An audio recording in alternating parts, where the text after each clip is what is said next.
السلام علیکم، میں کمال احمد بخشی آپ سے مخاطب ہوں۔ آج ہم نے جس موضوع کو بات کرنے کے لیے ترجیح دی ہے وہ ایک کامن پرابلم ہے اور کامن ایشو ہے جو ہر دوسرے گھر میں ہو رہا ہے۔ میں بچپن سے یہ بات سنتا آیا ہوں اور بہت ساری فلمیں بھی میں نے دیکھی ہیں جس میں یہ چیز قابل ذکر تھی کہ جی وہ ابا جی مرنے سے پہلے کہہ گئے ہیں کہ یہ حویلی بیچنی نہیں ہے، یہ میرے بیٹے کی شادی فلانی کی بیٹی سے کر دینا، اور اسی قسم کی بہت ساری باتیں، یہ نہیں کرنا، وہ کرنا، یہ کرنا، وہ نہیں کرنا۔ تو میرا مطلب کہنے کا یہ ہے کہ ہمارے ساتھ مسئلہ یہ ہو رہا ہے کہ مثال کے طور پہ ابو کا انتقال ہو گیا، ابو کی ایک جائیداد تھے، اب انہوں نے کہہ دیا کہ یہ بیچنا نہیں۔ اب ہیں 4 بچے، 2 لڑکیاں ہیں، 2 بیٹے ہیں۔ بیٹے جو ہیں وہ ویل آف ہیں، ان میں سے ایک بیٹی جو ہے وہ تھوڑی لو اکنامکس میں ہیں، اور وہ اس میں ہوتے ہیں کہ بھائی کسی طرح جب یہ پیسے بٹیں گے تو ہم اپنی اکنامکس کو ریوائیو کرنے کی کوشش کریں گے۔ لیکن جو ان میں سے ایک کریکٹر ہوتا ہے وہ اپنی جگہ حق بجانب ہوتا ہے، اور دلیل ہوتی ہے کہ جی ابا کہہ گئے تھے حویلی نہیں بیچنی۔ اس قسم کے چھوٹے موٹے ایشوز جو ہیں، یا ان میں سے کوئی ایک بچہ ہوتا ہے وہ کہتا ہے جی مجھے تو ابا بہت پسند ہے اور یہ تو ابا کی نشانی ہے، اور یہ ابا کو تو روح کو بڑی دکھ ہوگا، ہمیں یہ بیچنا نہیں چاہیے۔ میرا مطلب کہنے کا یہ ہے بھائی آپ گراؤنڈ ریئلٹی کو دیکھیں۔ میں 100% اس بات کو حامی بھرتا ہوں کہ جو بڑے کہہ گئے ہیں بہت اچھی بات کہہ گئے ہیں، عقل مندانہ بات کہہ گئے ہیں، لیکن بھائی ٹرمز اینڈ کنڈیشن روزانہ کے حساب سے چینج ہو رہی ہیں۔ جب میرے دادا تھے اس وقت اس کی ویلیو کچھ تھی، اب جو ہوتے ہیں اس کی ویلیو کچھ ہے، تو ان کی بات کو ترجیح دینے کی میں ہم کتنے عقل مندی کر رہے ہیں۔ تو یہ بات میں آپ کو بتاؤں کہ میں 3 دن سے میں نے ایک سروے کیا اور مختلف لوگوں سے، مختلف سیگمنٹ کے لوگوں سے میں نے یہ پوچھا کہ میری یہ بات، یہ جو آبزرویشن کہاں تک ضروری ہے، امپورٹنس ہے، اور what you think about it. تو انہوں نے کہا کہ کمال بھائی بات یہ ہے، یہ بہت امپورٹنٹ ایشو ہے for many of the people and it is a common problem of the every second house. اچھا ہوتا کیا ہے، اس کے جو اثرات ہیں وہ یہ ہیں کہ جو پاورفل ہوتا ہے وہ یہ سوچتا ہے یار پراپرٹی جتنی دیر رہے گی بڑھتے جائیں گے، اور جو بیچارہ ویک اکنامکس والا ہے وہ انتظار کر رہا ہوتا ہے، اور وہ ڈے بائی ڈے وہ ڈائلیوٹ ہو رہا ہے، اور اس کے مسائل بڑھتے جا رہے ہیں۔ بیٹی کی شادی کرنی ہے، کرائے کا گھر ہے، گھر لینا ہے، اور بہت سارے ایشوز ہیں جو یہ اللہ کے حکم سے کہ جب وراثت بڑھتی ہے تو بہت سارے لوگوں کو اس سے فائدہ ہو جاتا ہے۔ یہ اللہ کا اصول ہے، اس کا پرنسپل ہے، اور اس کی یہ ہڈن فیکٹر ہے۔ ہم نے اس کو چینج کر دیا۔ اب میں نے جو 3 دن سروے کیا اس کا میرا آؤٹ کم میں نے یہ دیکھا کہ بہت سارا دانشور لوگ اور سمجھدار لوگوں نے مجھے بتایا کہ دیکھو سب چیزیں ایک طرف، وہی کویشچن جو کمال صاحب اکثر کرتے ہیں، what is tradition and what is religion. انہوں نے کہا دیکھیں یہ ہے ٹریڈیشن، باپ کی بات مانتے ہوئے آپ نے اس کی چھوٹی بچی کی ہاں کہہ دی، اس کے کزن تھے، کزن بڑا ہو کے گھر بڑ نکلا، اب ہم نے شادی کرنی ہے، اب ہم نے اس لڑکی کی زندگی خراب کر دی۔ بھائی ہر آنے والا دن نیا دن ہے، نئی کنڈیشن کے ساتھ آ رہا ہے، اور ہر انڈیویجول کی کیپیسٹی الگ ہے۔ تو میں نے لوگوں سے پوچھا تو انہوں نے کہا دیکھیں اس کا جو واحد حل ہے، چاہے میں مانوں یا نہ مانوں، وہ شریعت، قرآن اور سنت۔ قرآن کی ایک سورت النساء جو ہے، مجھے اتنا علم نہیں ہے لیکن جتنی میں نے معلومات کی ہے اس میں 3-4 چیزوں کے بارے میں ذکر یہ ہے کہ اللہ کا حکم ہے کہ ان چیزوں میں دیر نہ کرو۔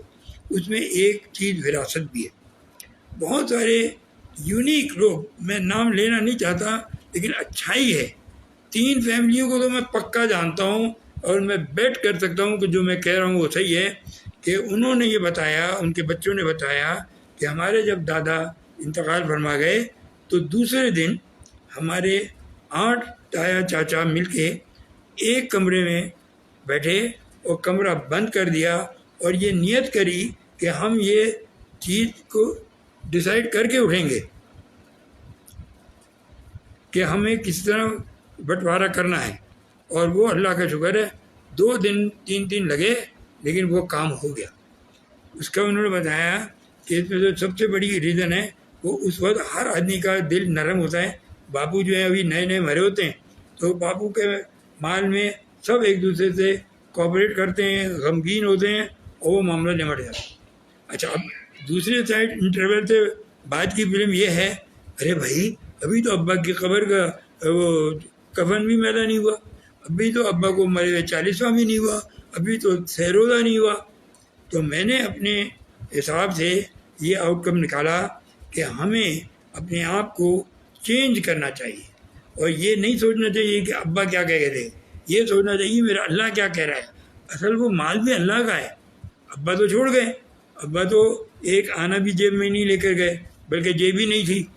تو ہم اپنے آپ کو درستگی کریں اور ذہن بنائیں. اور یہ کوئی بات نہیں ہوئی کہ ہم نے آج تک نہیں کیا, آج تک ہم نے اس کے بارے میں سوچا نہیں, بڑا لوگ برا کہیں گے, بڑے لوگ برا سمجھیں گے, ہمیں کہیں گے ہم مطلب یہ ہیں, ہمیں پیسے کی ضرورت ہے.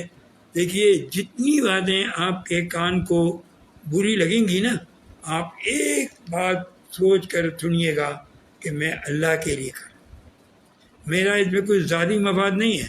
I want to change the pattern of life and the pattern of thinking. دیکھیے یہ سارا کھیل مائنڈ سیٹ کا ہے.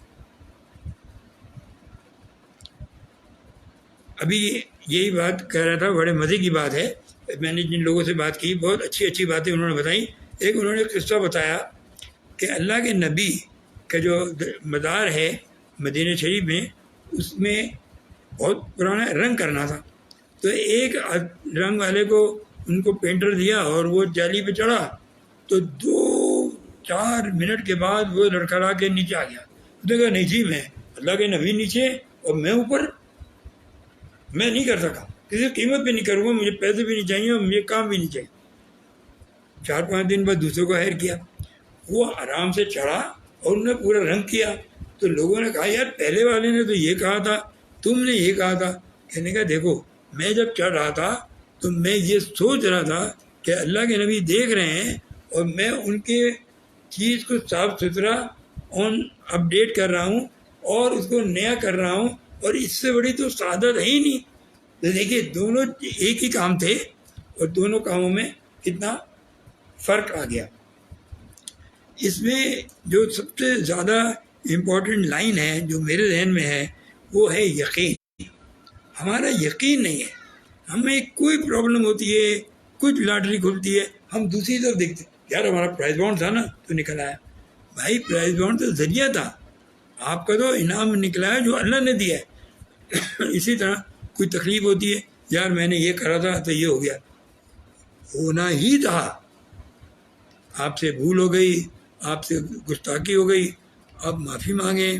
اسی اس پہ ریلیونٹ تو نہیں ہے مگر یقین کی کہانی ہے, میں سنا رہا ہوں کیونکہ مجھے آج سنا اور مجھے بڑا اچھا لگا. انہوں نے ایک صاحب نے بتایا, ایک حکیم صاحب تھے, وہ بیچارے چھوٹے گاؤں میں مطلب کرتے ہوں گے, چھوٹی لمیٹڈ, اس میں بہت پرانی بات ہے. تو ان کا ایک ذوق تھا, ایک انٹیلیجنس تھا, ایک مائنڈ سیٹ تھا. وہ یہ تھا کہ ان کی جب وہ گھر سے مطلب جاتے تھے تو ان کی ماں, ان کی بیگم, بچوں کی ماں جو آج کی ضرورت ہے زندگی ہے اس کی ایک لسٹ بنا دیتے تھے, اور وہ جا کے لسٹ کھولتے تھے اور وہ حساب لگا دیتے کہ یہ چیز چاہیے اور اس کے سمجھو 500 روپے ہوں گے. تو ان کا دماغ یہ تھا کہ آج مجھے صرف 500 روپے کمانے ہیں. اگر 5 مریض آ گئے یا 10 مریض آ گئے اور 500 پورے ہو گئے, میں مطلب بند کر کے چلا جاؤں گا. یہ ان کا روٹین تھا, یہ ان کا روٹین تھا. ایک دن کیا ہوا اللہ کا کرنا کہ جب انہوں نے بیگم کا لفافہ مطلب میں جا کے کھولا تو انہوں نے کہا کہ بیٹی بڑی ہو گئی ہے، اس کے جہیز کا سامان چاہیے۔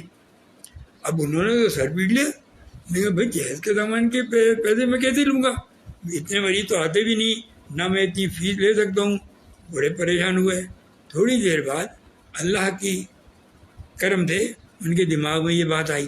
دیکھیں یہ اللہ کا کرم ہے جو دماغ میں مختلف وقت میں لہریں دے کر آپ کو گائیڈ کر دیتا ہے۔ یہ الگ ٹاپک ہے، میں اس پہ ضرور بات کروں گا، اور یہ بڑا وائٹل ٹاپک ہے اور یہ ہر آدمی کے ساتھ ہے۔ خیر، تو وہ سوچنے لگے، پھر ان کو اللہ کے حکم سے یہ بات آئی، جو اللہ پر یقین رکھتا ہے اس کے سارے کام اللہ ہی کرتا ہے۔ ہم تو یقین نہیں رکھتے پھر بھی کرتا ہے، اور جو یقین رکھتا ہے وہ تو کرتا ہی ہے۔ کبھی 2-4 مریض آنے کے بعد ایک صاحب آئے اور ان کے ساتھ کوئی مریض نہیں تھا۔ انہوں نے کہا حکیم صاحب میں 3-4 سال بعد آیا ہوں آپ کے پاس اور آپ سے بات کرنی ہے۔ بھائی کیا بات کرنی ہے؟ کہ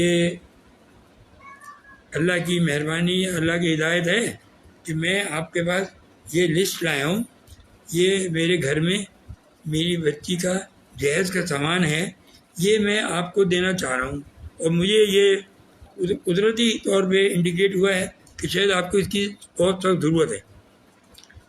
وہ دنگ رہ گئے کہ نہ میں نے اس سے بات کری، کہنے کہ بھائی کیا بات ہے، خیریت ہے، پوری بیک گراؤنڈ تو بتاؤ۔ انہوں نے کہا جی بیک گراؤنڈ یہ ہے کہ 3-4 سال پہلے میری بیٹی کی طبیعت بہت زیادہ خراب ہو گئی اور میں آپ کے پاس اس کو دکھانے لایا، اور کچھ مہینوں تک اس کا علاج چلتا رہا اور وہ شفا یاب ہو گئی، وہ بچی ٹھیک ہو گئی بالکل۔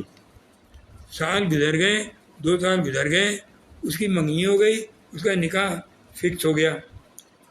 نکاح سے 1 مہینے پہلے اس کی طبیعت ایسی خراب ہوئی کہ اس بچی کا انتقال ہو گیا۔ اب ہمارے لیے یہ جہیز بیکار ہے، ہمارا کوئی بچہ نہیں ہے۔ ہمارے دل میں آیا کہ ہم حکیم صاحب کو یہ دے دیں، اور یہ بات پھر میں کہہ رہا ہوں یہ اللہ نے دل میں ڈالی۔ ہم پیغمبر نہیں ہیں، ہمارے پاس وحی نہیں آتی، نہ ہم کلیم کر رہے ہیں، لیکن جو ان پٹ ہوتی ہے جس کو ہم مائنڈ سیٹ کہتے ہیں، یہ میرا اللہ کرتا ہے، یہ اللہ کی قدرت ہے۔ تو حکیم صاحب دنگ رہ گئے کہ دیکھو ایسا بھی ہوتا ہے کہ میری یہ ضرورت پوری ہو گئی اور میری بچی کا سامان ہو گیا، اور اللہ تعالیٰ نے ان کے دل میں ڈال دیا، ان کے دل میں ڈالا، اور یہ میرا کام ہو گیا۔ تو میں آج آپ کو اس بات پر توجہ دینے کے لیے حاضر ہوا ہوں کہ ہمیں بہت ساری چیزوں میں اپنے آپ کو تبدیل کرنا ہے۔ اور دیکھیے ٹریڈیشن، دین الگ چیز ہے اور روایت الگ چیز ہے۔ ہمارے باپ دادا کیا کرتے تھے وہ ایک الگ چیز ہے، اور قرآن کیا کہہ رہا ہے وہ ایک الگ چیز ہے۔ ہم نے رسم و رواج کو پکڑ لیا اور اللہ کے حکم کو چھوڑ دیا، جبکہ اللہ کا حکم ہے کہ باپ ہو یا ماں ہو یا بچہ ہو یا بیٹا ہو یا بیٹا، جب جس کا انتقال ہو فوری طور پہ ان کو دفن کر دیا جائے، اللہ کے حوالے کر دیا جائے۔ ابھی کوئی 4-6 مہینے کی بات ہے، شاید میں نے آپ سے